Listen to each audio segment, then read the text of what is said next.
मंत्री सुमंत ये धारण करके कोमल वाणी से महाराज को कहने लगे, महाराज आप तो पंडित है, ज्ञानी है, वीर है, सुधीर है, धुरंधर है, देव समाज आपने सेवन किया है, साधु समाज के बीच में हमेशा रहते आए हैं, जन्म मरना और सुख दुख को आपने सब भोगा है, हानि और लाभ, प्रिय मिलना और बिछो, ये सब आप जानते हैं, काल और कर्मों के वश में सब है। बरबस रास दिवस की न रात और दिन के समान ये आते और जाते रहते हैं। हमेशा कोई सुखी नहीं रहता और हमेशा कोई दुखी नहीं रहता।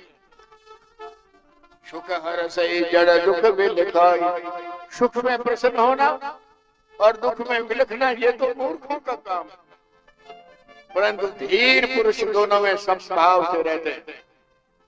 धैर्य धीरज धरहु विवेक विचारी, विचार करके धैर्य धारण करो, इस सोच छोड़ दो, आप ही तो सबके आधार हो। समाचार सुना रहे हैं, सुमन समाचार दे रहा है।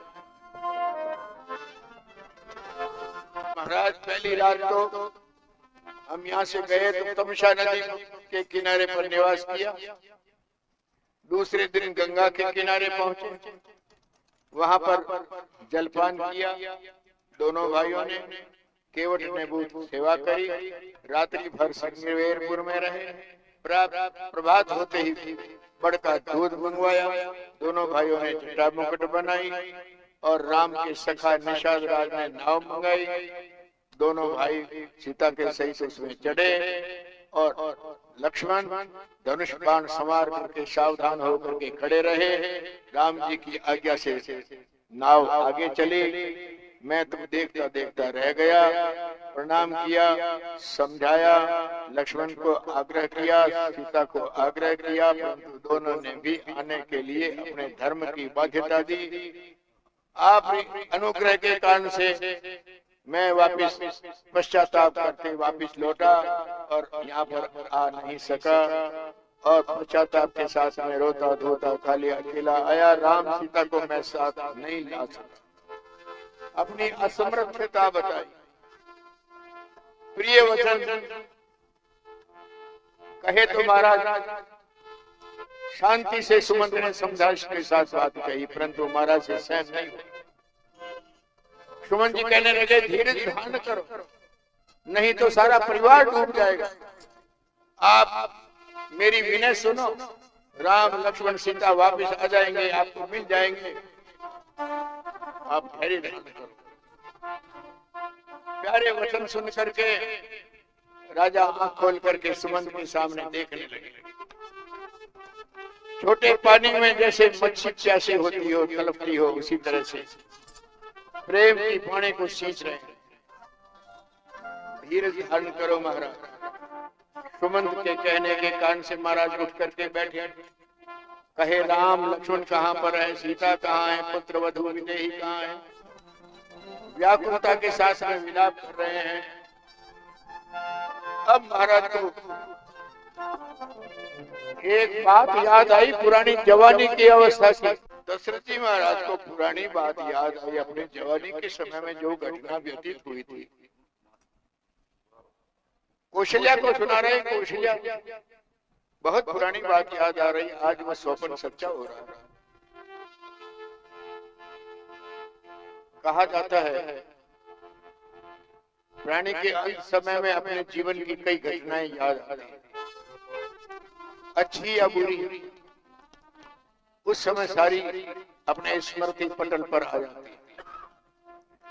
वैसे ही दशरथ जी को एक कथा याद आ रही है। तापस अंध श्राप शुद्धि आई, एक अंधे तपस्वी की घटना याद आ रही है। उन्होंने जो श्राप दिया था वो श्राप याद आ रहा है। अंतर कथा है श्रवण की कथा। वाल्मीकि की कथा में आया है, श्रवण के पिता का नाम सत्यनिष्ठ और विद्यावती माता। कहा जाता है कि श्रवण की बहू जो थी वो बड़ी उल्टा थी। कुम्हार को कह करके एक ऐसी हंडिया बनाई जिसके बीच में पर्दा रखा ऊपर से तो मुंह एक है परंतु अंदर से पर्दा दो है। एक तरफ खीर पकती है और एक तरफ राबड़ी पकती है, छाछ की, खट्टी छाछ की रबिया। राबड़ी तो अपने सासू ससुर को खिलाती है और खीर पति देवता को सौंपती है, आप खाती है। एक समय खीर अपने लिए ठंडी की हुई थी, कोई काम में लग रही थी और श्रवण आया और हड़बड़ा हड़ट के वो जो ठंडी हो रही थी खीर वो ला करके पिताजी को दे दी। पिताजी ने कहा, बेटा आज तो कई वर्षों से खीर खाने को मिली। श्रवण ने कहा, पिताजी खीर तो रोजाना बनती है, आज कई वर्षों की बात कैसे कह रहे हो? भैया भक्ति होगी, मुझे तो आज मिली है। श्रवण ने जाकर के देखा तो हंडियों के वास्तव में हंडियां दो, ऊपर से तो एक हंडी है परंतु अंदर से दो है। श्रवण ने अपनी धर्मपत्नी को तलाक दे दी, माता पिता की सेवा में रहा। वृद्ध माता पिता तो आंखों से दोनों अंधे थे।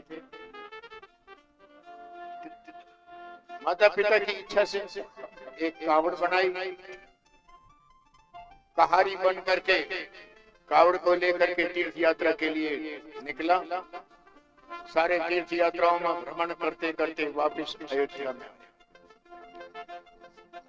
लोगों की किंवदंती है कि दशरथ जी के वो धर्म बहन थी, पर ऐसी बात नहीं, शास्त्र प्रमाण से नहीं। यज्ञदत्त सत्यनिष्ठ जो है उनका नाम एक जगह पर यज्ञदत्त भी आया है। जाति से जन्म से वो वैश्य था और उनके धर्मपत्नी थी वो शूद्रा थी। श्रवण वन शंकर पुत्र हुआ। श्रवण ने माता पिता को तीर्थ यात्रा करवाई। अयोध्या के किनारे वापस आते समय वो अयोध्या निवासी थे और वापस तीर्थ यात्रा करके आज अयोध्या के बाहर प्रतीक्षा कर रहे थे कि शुभ मुहूर्त में सवेरे अयोध्या नगर में प्रवेश करेंगे। रात्रि में अयोध्या के बाहर उन्होंने निवास किया। माता पिता को बड़ी प्यास लगी। श्रवण को कहा, प्यास लग रही है, जल पिलाओ। श्रवण ने कहा, आप तो यहाँ पर निवास करो, कावड़ नीचे रख दी और मैं सरयू नदी के किनारे से जल भर करके ला रहा हूं।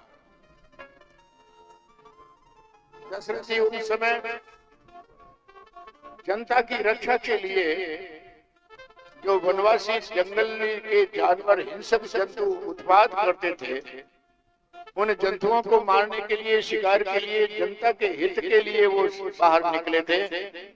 जो उत्पात करने वाले हिंसक जीव हैं, उनको देखे कि कौन कहां पर क्या कर रहा है। रात का समय हो गया। एक पेड़ के ऊपर बैठ करके अपने समय की प्रतीक्षा करने लगे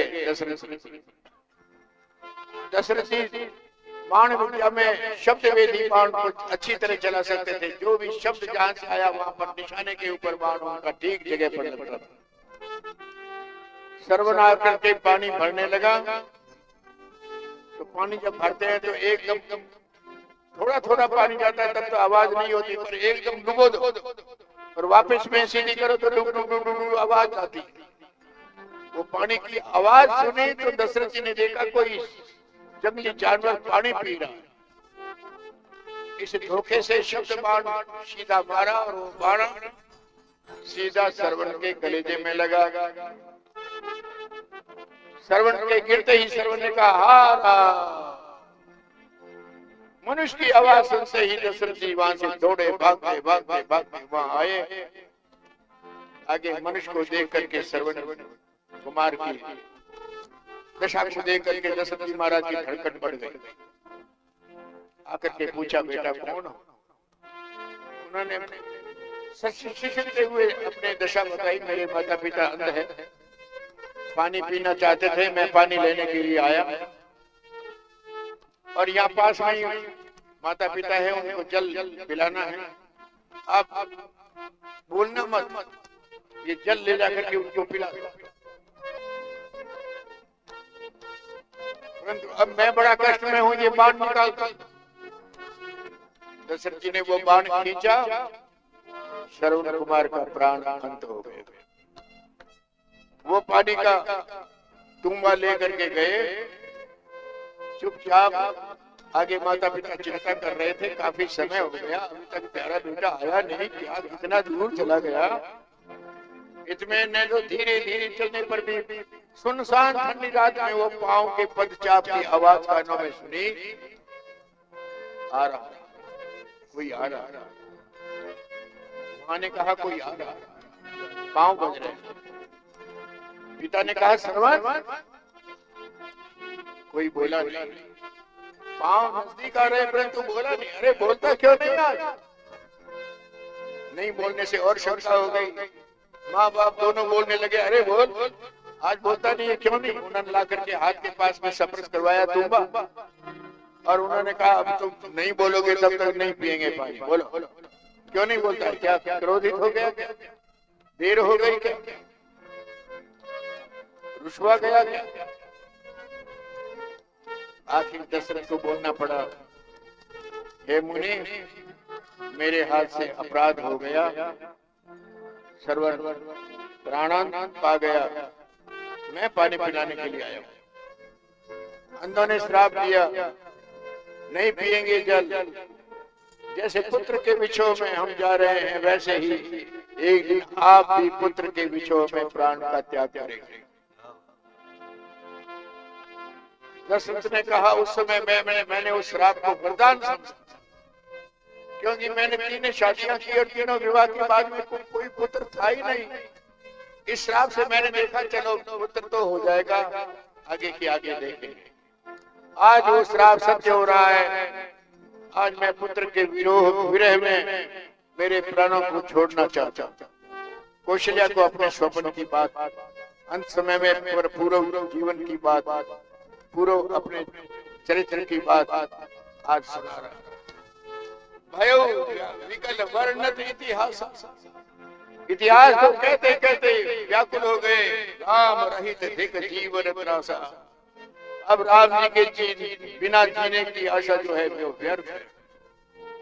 अब ये शरीर क्यों रखूं, किस लिए रखूं? जिसने प्रेम का व्यवहार नहीं निभाया वो शरीर किस काम? आज रघुकुल को आनंद देने वाले, हाँ मेरे प्राण प्यारे राम, तुम्हारे बिना जीते हुए बहुत दिन बीत गए। हा सीता, हा लक्ष्मण, हा रघुवर, हा पिता के चित्ररूपी पपैये को जल देने वाले, नियम निभाने वाले, हा बाप मेघ के समान राम। ऐसे पश्चाताप के बाद में दशरथ जी 6 बार राम का नाम ले रहे हैं। 6 बार राम राम राम राम राम। 6 बार राम राम कहते हुए शरीर को राम जी की विरह में त्याग कर दिया। अगर पुत्र स्नेह हो तो ऐसा, जिये न मरण फल दशरथ पावा, अनेक अमल जस छा। जीने का और मरने का फल तो दशरथ जी को मिला, संसार में यश छा गया। जब तक जिए तब तक राम के दर्शन किए और राम के विचुत होते ही प्राणों का, और जिए तो राम बिनु बदन निहारा। राम जी के जीते जीते तो राम जी के चंद्रमा के समान मुख को देखा, और राम के विरह में मरते ही बिछुड़ते ही प्राणों का अंत कर दिया। शोक में व्याकुल होकर के रानियां रोने लगी, रूप और शील और बल तेज का बखान करने लगी। दास और दासियां घर भर में रुदन रुदन होने लगा। आज सूर्य कुल का सूर्य अस्त हो गया। सारे समाज, सारे परिवार के लोग एक ही को गालियां दे रहे हैं। आंखों के बिना आज सबको अंधा बना दिया कि कहीं ने। इस तरह से विलाप करते करते रात बीती। प्रभात के समय महामुनि वशिष्ठ जी आए। क्या कहते हैं लोग? कहते हैं एक भी पुत्र हो तो पुत्र के कंधे पर जिसकी लाश जाए, एक भी पुत्र हो तो पुत्र पास में बैठा रहे और उनका श्वास गमन करे तो बड़ा सौभाग्य होगा। दशरथ जैसे पुण्यात्मा जिसके 4 पुत्र, परंतु आज प्राण अंत होते समय एक भी पुत्र पास में नहीं। राम और लक्ष्मण वनवास में हैं, भरत और शत्रुघ्न ननिहाल में हैं।